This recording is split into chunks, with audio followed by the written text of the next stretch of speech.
আয়নায় মুখ দেখতে আমরা কম বেশি সবাই পছন্দ করি। এখানে কিন্তু ছেলে বা মেয়ে ওরকম আলাদা করে বললে হবে না, ছেলে মেয়ে উভয়ই একটুখানি বেরোনোর আগে ড্রেস আপ করার জন্য আয়নাটা লাগেই।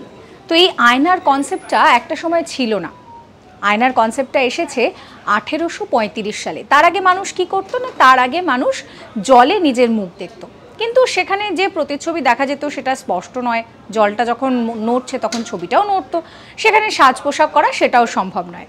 একজন জার্মান রসায়ন বিজ্ঞানী যার নাম হচ্ছে জাস্টাস ফিন লিবিগ, তিনি প্রথম এই কাঁচ আবিষ্কার করেন, যে কাঁচ দিয়ে দেখা যাবে, এবং সেই কাঁচের পিছনে তিনি একটা ধাতুর পাত লাগিয়ে দেন।